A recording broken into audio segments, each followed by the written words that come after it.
Today we will talk about the examination of second cranial nerve, that is optic nerve.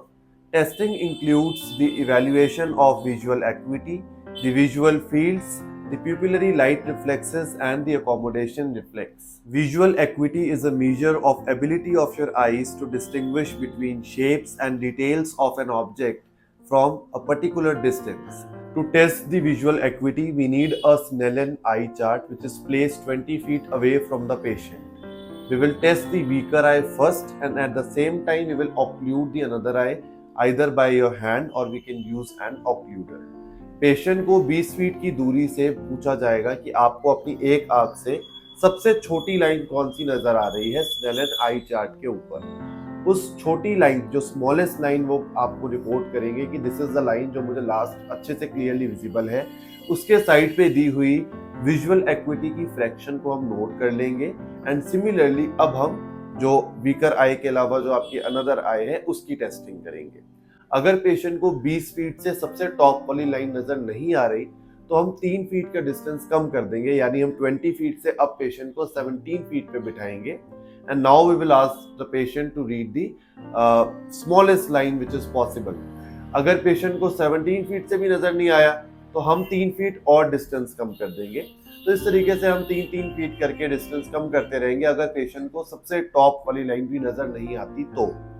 Let us consider patient को हम बिल्कुल सारा distance हमने कम कर दिया, अब हम 3 फीट पर आ गए हैं, यानी कि स्नेलन आई चार्ट से और पेशेंट के बीच में सिर्फ 3 फीट का डिस्टेंस रह गया है और पेशेंट अभी भी सबसे टॉप लाइन नहीं पढ़ पा रहा। इन दैट कंडीशन हम पेशेंट की आईज के आगे फिंगर्स की काउंटिंग करवाएंगे कि ये कितनी फिंगर्स हैं, ये 4 है, ये 5 है, 3 फीट के डिस्टेंस के अंदर ही। अगर पेशेंट इलिटरेट है या लैंग्वेज बैरियर आता है then we will use pictures instead of numbers and letters on the Snellen eye chart.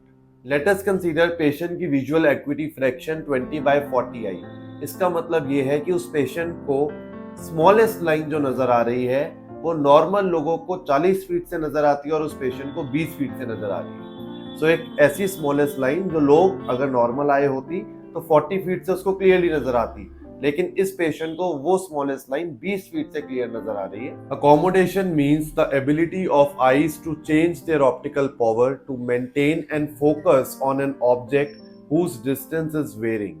Accommodation reflex को चेक करने के लिए जो थेरेपिस्ट है वो पेशेंट के बिल्कुल सामने बैठेगा और वो उसको एक्सप्लेन करेगा कि मैं एक पेन या अपनी फिंगर को मूव करूंगा एंड आपने सारा फोकस इस फिंगर पे रखना है। इस दौरान जो थेरेपिस्ट है वो पेशेंट की आईज में कन्वर्जेंस और प्यूपिल कंस्ट्रिक्शन को नोट करेगा।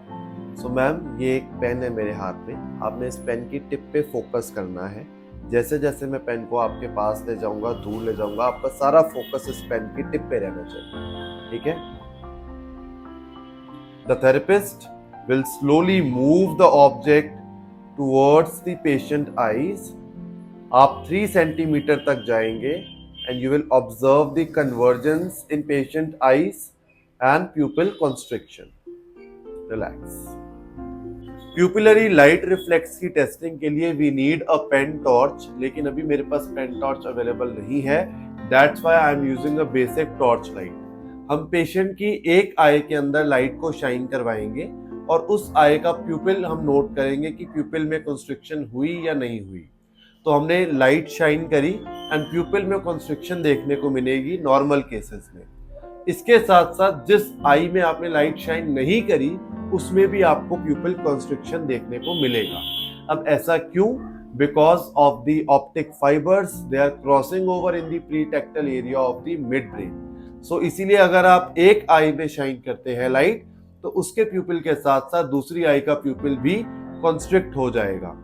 अब जब हमने आई में लाइट को शाइन करा तो आई ने लाइट को डिटेक्ट करा, that is the sensory part और एफेरेंट पार्ट जो हमारा ऑप्टिक नर्व रेगुलेट करता है। इसके बाद प्यूपिल में कंस्ट्रिक्शन हुई, वो हमारा पैरासिम्पैथेटिक मोटर फाइबर्स होते हैं ऑक्यूलोमोटर नर्व के, वो रेगुलेट करते हैं। फॉर एग्जांपल मैंने इनकी लेफ्ट आई के अंदर लाइट शाइन करी और मैंने देखा कि लेफ्ट आई का प्यूपिल भी इनका कंस्ट्रिक्ट कर गया और राइट आई का प्यूपिल भी कंस्ट्रिक्ट कर गया।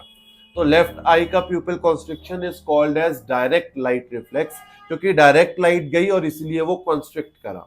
लेकिन दूसरी आई यानी कि राइट आई का प्यूपिल कंस्ट्रिक्शन हुआ, this is called as consensual light reflex. उसमें लाइट शाइन नहीं करी because of crossing over of optic fibers, उसके अंदर भी प्यूपिल कंस्ट्रिक्शन देखने को मिला। नाउ एबनॉर्मल फाइंडिंग्स की अगर हम बात करें तो मैंने इनकी लेफ्ट आई के अंदर लाइट शाइन करी और लेफ्ट आई का प्यूपिल कॉन्स्ट्रिक्ट नहीं हुआ, लेकिन आपका राइट आई का प्यूपिल कॉन्स्ट्रिक्ट हो गया, यानी लाइट डिटेक्शन इज ओके। लेकिन जो लेफ्ट आई थी जिसमें मैंने लाइट को शाइन करा, उस आई का motor part that is oculomotor nerve वाला part is not okay, that's why pupillary constriction देखने को नहीं मिला, यानी ऑप्टिक नर्व इज इंटीग्रेटेड, ये बिल्कुल नॉर्मल है।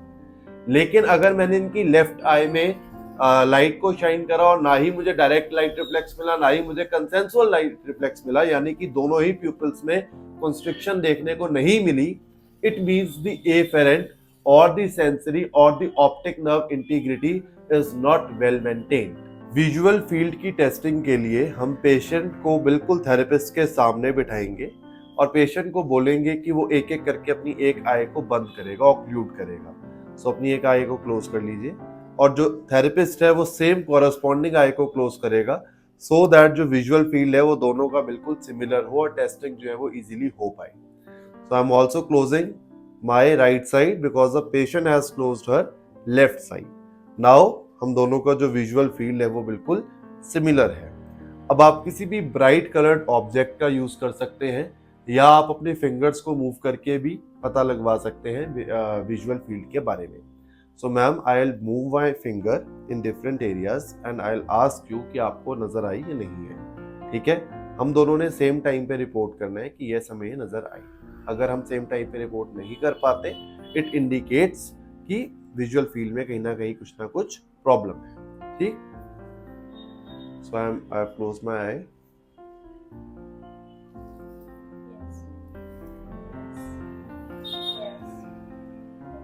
सो हम लेटरल साइड पे रहे, लेटरल टू हम मिड लाइन में आए।